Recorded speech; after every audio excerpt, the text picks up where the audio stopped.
नमस्कार दोस्तों, हमारे चैनल प्रेम सागर ऑफिशियल 1 2 3 में दोस्तों आपका स्वागत है। आप सभी लोग जानते हैं कि 8 जनवरी 2025 बुधवार को पड़ रही है पौष महीने की नवमी तिथि, जो बहुत ही खास है।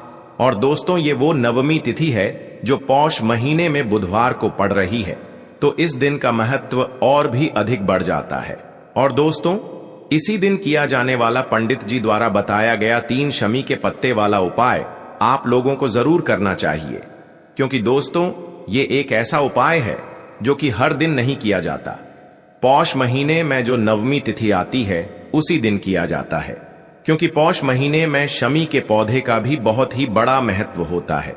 और अगर आप लोगों ने इस उपाय को नहीं किया है या किसी कारणवश नहीं कर पाए हो, तो बुधवार नवमी के दिन इस उपाय से मत चूकना दोस्तों। देखिए, ये दिन इतना खास होता है, इतना महत्वपूर्ण होता है। देखा गया है कभी कभी बड़े बड़े पूजा पाठ अनुष्ठान से जो मनोकामना पूर्ण नहीं होती है, वह पौष महीने के बुधवार के दिन एक छोटे से उपाय करने से ही आपकी मनोकामना पूर्ण हो जाती है। और बहुत सारे लोगों ने इस उपाय को किया भी है और उनको इस उपाय को करने का फल भी जरूर मिला है। अगर आप लोग भी इस उपाय को बुधवार के दिन करना चाहते हैं, तो आप इस उपाय को पहले अच्छे से समझ लेना, सुन लेना, उसके बाद करना। आपको इस उपाय का फल जरूर मिलेगा। देखना, आपकी सभी मनोकामनाएं पूरी हो जाएंगी। दोस्तों, हम आपको यहां पर बता दें कि यह जो 3 शमी पत्र वाला उपाय है, यह उपाय पंडित जी ने अपनी अभी की शिव महापुराण की कथा में ही बताया है। और इस उपाय को करने से आपके घर में चाहे किसी भी प्रकार की दुख और समस्या क्यों ना चल रही हो, आपको उसका कारण भी नहीं पता है कि भाई ये समस्या किस कारण से चल रही है। उसका कुछ भी कारण हो सकता है, जैसे पितृदोष हो सकता है, काल सर्प दोष हो सकता है, या किसी भी तरह का मंगल दोष भी हो सकता है। और भी बहुत तरह के दोष होते हैं, कुछ भी हो सकता है। पर आपको इस उपाय को करने के लिए अपने दोष को पता लगाने की भी जरूरत नहीं है। आपके घर में किस कारण से इतनी दुख और परेशानी आ रही है, वह भी आपको पता लगाने की जरूरत नहीं है। बस बुधवार के दिन इस उपाय को कर लेना, क्योंकि इसी एकमात्र उपाय को करने से आपके पूरे घर परिवार में सुख और शांति हो जाएगी। आपके घर में अच्छे अच्छे काम होने लगेंगे। आपकी जो भी मनोकामना होगी वह भी धीरे धीरे करके पूर्ण होना शुरू हो जाएंगी। अब हम समझते हैं इस 3 शमी पत्र वाले उपाय को आपको करना कैसे है, किसको करना है, किस समय करना है और कैसे करना है। देखो, उपाय बिल्कुल आसान है, बस समझने वाली बात है। ध्यान से समझिए, उसके बाद ही आप लोग जो है इस उपाय को जरूर कीजिएगा। लेकिन उससे पहले जो भी मेरे भाई, मेरी प्यारी बहनें आज चैनल पर पहली बार आए हैं या मेरी आवाज आज पहली बार सुन रहे हैं, अगर आप भी महादेव के सच्चे भक्त हैं तो वीडियो को लाइक और चैनल को सब्सक्राइब जरूर कर लें और कमेंट बॉक्स में लिखे हर हर महादेव, जय मां लक्ष्मी। अब सबसे पहली चीज हम लोग ये समझते हैं कि इस 3 शमी पत्ते वाले उपाय को इस बुधवार के दिन किसको करना है। तो देखिए, इस उपाय को घर के सभी सदस्यों को करने की बिल्कुल भी जरूरत नहीं है। घर में से कोई एक मुख्य बड़ा सदस्य ही इस उपाय को करेगा, तो उस घर परिवार के सभी सदस्यों को इस उपाय को करने का फल मिल जाएगा। पर वो बड़ा सदस्य कौन होगा, कौन आपको बता दे। घर की जो बड़ी माताएं बहनें होंगी, घर की बड़ी माताओं बहनों में से कोई भी एक माता बहन इस वाले उपाय को कर सकती है। अपने पूरे घर परिवार के लिए घर में सभी सदस्यों को इस उपाय को करने की जरूरत नहीं है। मात्र घर की जो बड़ी माताएं बहनें हैं, उनमें से कोई भी एक माता बहन इस वाले उपाय को करेगी, तो उसके घर परिवार के पूरे सदस्यों को इस उपाय का फल मिलेगा। अगर किसी कारणवश माताएं बहनें घर में उपस्थित ना हो या वो इस उपाय को ना कर रही हो, कुछ दिक्कत हो, तो भाई उस जगह पर फिर घर का कोई बड़ा व्यक्ति भी इस उपाय को कर सकता है। माताओं बहनों के कहने का मतलब यह था कि माताएं बहनें घर की लक्ष्मी होती है। जब घर की लक्ष्मी कोई उपाय करती है तो निश्चित ही भगवान शिव जी बहुत जल्दी प्रसन्न होते हैं और उपाय का फल में बहुत जल्दी और बहुत बड़ा करके भी यहां पर देते हैं। तो आप लोग ये बात समझ गए होंगे। अब हम ये बात समझते हैं, इस वाले उपाय को हमें करना किस समय है। 3 शमी पत्ते वाले उपाय को हमें इस बुधवार के दिन करना किस समय है। तो देखिए, इस उपाय को करने का जो समय है, सुबह का समय है। अब देखिए, यहां पर हम मुख्य रूप से शाम का समय नहीं बोलेंगे, क्योंकि देखिए, ये जो बुधवार की तिथि है, और आप सभी लोग जानते हैं इसका सुबह का जो समय होता है ना, इस दिन भगवान शिव और माता पार्वती जी, मां लक्ष्मी का सबसे प्रिय दिन होता है। तो आप लोग इस 3 शमी के पत्ते उपाय को सुबह के समय में कर सकते हो। देखो, अगर सुबह करोगे तो आप 8 बजे से 11 बजे के मध्य इस उपाय को कर सकते हो। और देखो, अगर शाम के समय कर रहे हो तो इस दिन जरूर शाम के समय का ध्यान रखना कि रात के 6 बजे से लेकर 7 बजे के बीच में अगर आप इस उपाय को कर सकते हो तो बिल्कुल कर लेना, पूरी कोशिश करना, आपको उपाय का फल जरूर मिलेगा। ये बात आपको समझ आ गई। अब बात करते हैं उपाय की। तो देखिए, आज के इस पूरे वीडियो में हम आपको 3 से 4 महा उपायों के बारे में बताएंगे। तो वीडियो को आपको पूरा अंत तक देखना है।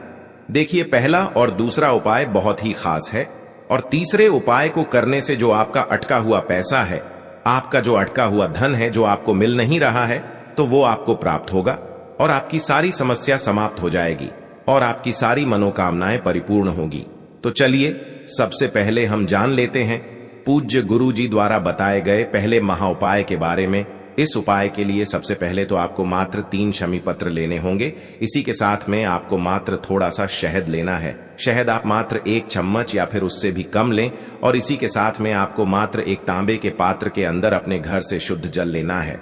अब दोस्तों, मात्र इन तीनों सामग्रियों को लेकर के सीधे आपको पहुंच जाना होगा भगवान शिव के मंदिर में। देखिए, गुरुजी ने बताया है ये वाला उपाय आप सुबह भी कर सकते हैं और शाम के समय में भी कर सकते हैं। जब भी आपके पास समय हो तब आप इस उपाय को कर सकते हैं। देखिए, सबसे पहले तो आप जो एक जल का पात्र लेकर के गए हैं उससे आपको धीरे धीरे शिवलिंग पर समर्पित कर देना है और लगातार आपको शिव महापुराण के मूल मंत्र श्री शिवाय नमस्तुभ्यम, इस मंत्र का जाप करते रहना है। अब दोस्तों, आपके पास जो शमी पत्र है, 3 शमी पत्र है, तीनों को आपको उस शहद के अंदर अच्छे से डुबो देना है। यानी कि तीनों शमी पत्र पर आप चारों तरफ अच्छे से शहद का लेपन कर देना है। अब दोस्तों, इन शमी पत्रों से आपको भगवान शिव के शिवलिंग का श्रृंगार करना है। यानी कि आपको एक शमी पत्र शिवलिंग के ऊपर रख देना, ये दूसरा शमी पत्र आपको शिवलिंग के दाएं तरफ रख देना है और तीसरा शमी पत्र आपको शिवलिंग के बाएं तरफ चिपका देना है। यह बात हमेशा ध्यान रखना कि डंडी का जो भाग होगा वो जलाधारी की तरफ रहेगा। इस प्रकार से आपको इन तीनों शमी पत्रों से भगवान के शिवलिंग का श्रृंगार करना है और लगातार आपको श्री शिवाय नमस्तुभ्यम या फिर ओम नमः शिवाय, इस मंत्र का जाप करते रहना है। उसके बाद में फिर आप जिस भी मनोकामना के लिए उपाय कर रहे हैं, चाहे आप धन की प्राप्ति के लिए ये उपाय कर रहे हैं तो उससे आपको महादेव से परिपूर्ण करने के लिए प्रार्थना कर लेनी है। या फिर यदि आप व्यापार के लिए कर रहे हैं, अपनी नौकरी के लिए इस उपाय को कर रहे हैं, या फिर अपने संकटों को समाप्त करने के लिए यह उपाय कर रहे हैं, तो जो भी आपकी मनोकामना है उससे महादेव से परिपूर्ण करने के लिए आपको बोल देना है और फिर आपको वापस अपने घर आ जाना है।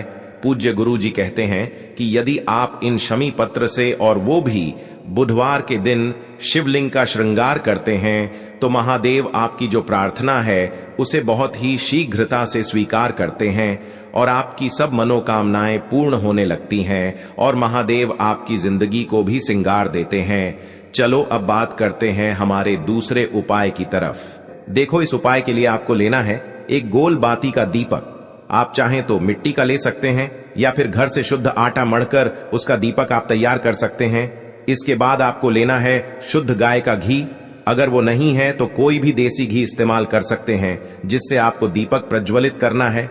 देखो, अब ये सब सामग्री लेकर आपको जाना है प्रदोष काल में आपके घर पर तुलसी जी के घेरे के पास में। देखो, ये उपाय तो आपको अवश्य करना है।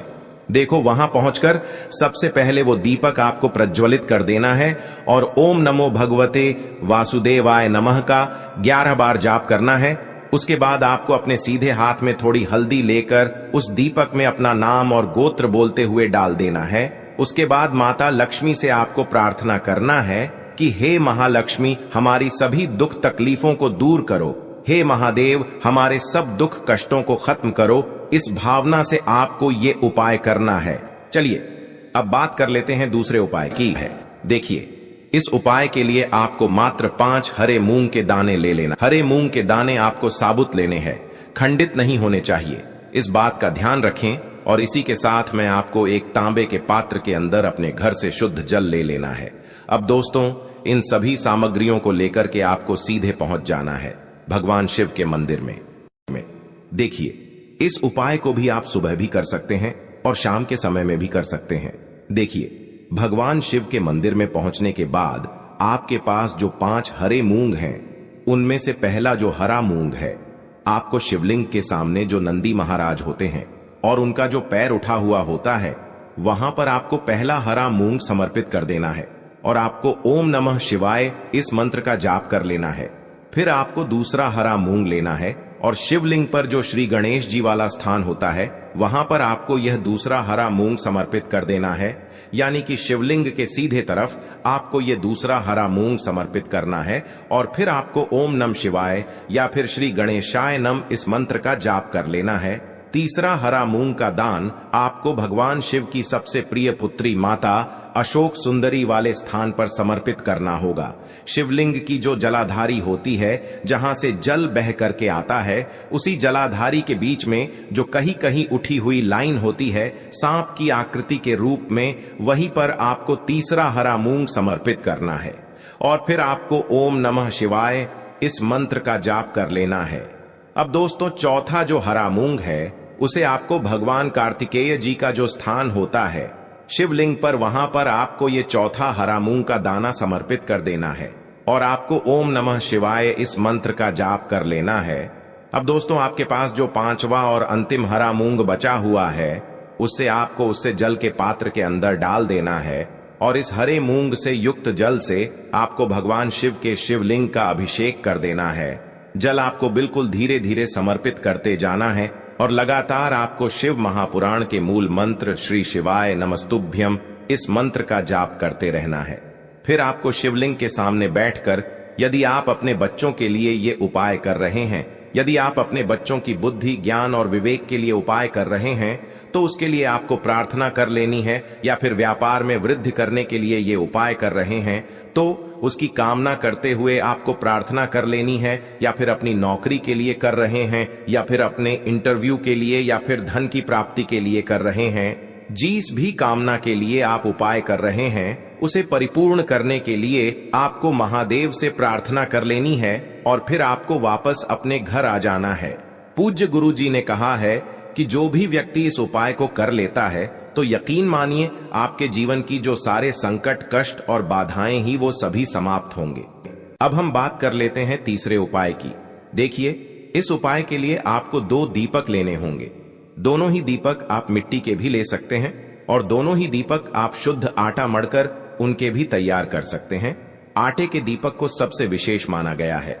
अब दोस्तों, दोनों ही दीपक के अंदर आपको शुद्ध घी का प्रयोग करना होगा और एक दीपक के अंदर आपको गोल रुई की बाती का प्रयोग करना होगा और एक दीपक के अंदर आपको लंबी बाती का प्रयोग करना होगा। लंबी बाती वाले दीपक के अंदर आप मौली वाला जो धागा आता है कलावा का, उसकी बाती का प्रयोग भी आप लंबी बाती वाले दीपक के अंदर कर सकते हैं।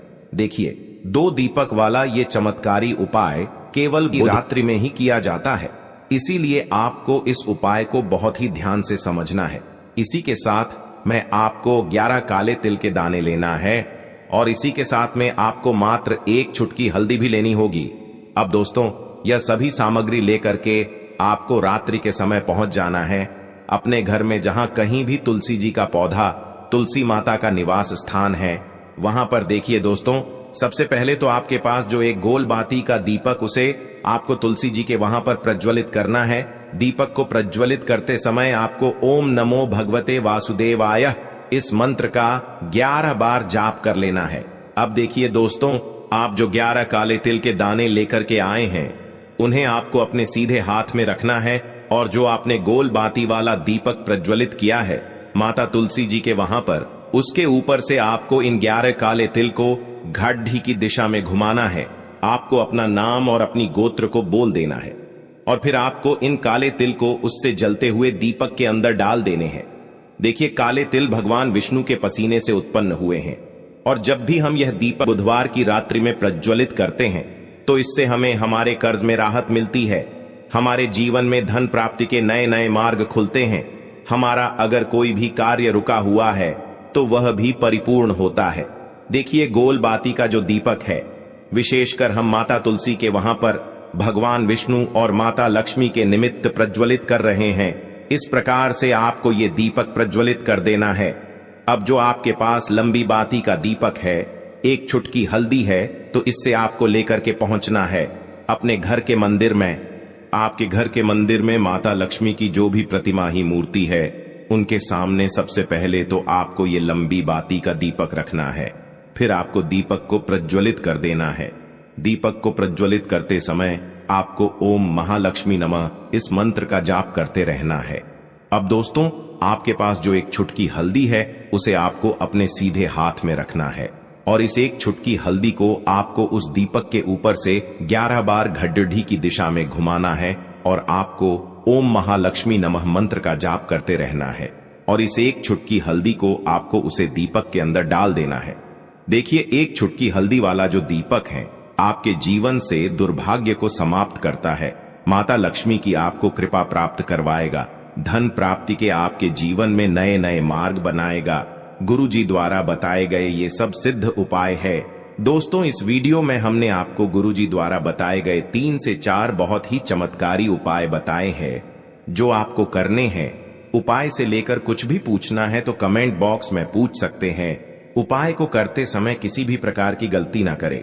अगर आपको हमारी वीडियो पसंद आए तो हमारे इस चैनल को सब्सक्राइब जरूर करें, वीडियो को लाइक जरूर करें। हर हर महादेव, ओम नमः शिवाय। देखो, इस उपाय के लिए आपको लेना है एक गोल बाती का दीपक। आप चाहें तो मिट्टी का ले सकते हैं या फिर घर से शुद्ध आटा मढ़कर उसका दीपक आप तैयार कर सकते हैं। इसके बाद आपको लेना है शुद्ध गाय का घी। अगर वो नहीं है तो कोई भी देसी घी इस्तेमाल कर सकते हैं, जिससे आपको दीपक प्रज्वलित करना है। देखो, अब ये सब सामग्री लेकर आपको जाना है प्रदोष काल में आपके घर पर तुलसी जी के घेरे के पास में। देखो, ये उपाय तो आपको अवश्य करना है। देखो, वहां पहुंचकर सबसे पहले वो दीपक आपको प्रज्वलित कर देना है और ओम नमो भगवते वासुदेवाय नमः का 11 बार जाप करना है। उसके बाद आपको अपने सीधे हाथ में थोड़ी हल्दी लेकर उस दीपक में अपना नाम और गोत्र बोलते हुए डाल देना है। उसके बाद माता लक्ष्मी से आपको प्रार्थना करना है कि हे महालक्ष्मी, हमारी सभी दुख तकलीफों को दूर करो। हे महादेव, हमारे सब दुख कष्टों को खत्म करो। इस भावना से आपको ये उपाय करना है। दोस्तों, वीडियो पसंद आया तो हमारे चैनल को सब्सक्राइब जरूर करें और कमेंट में हरि विष्णु जरूर लिखें।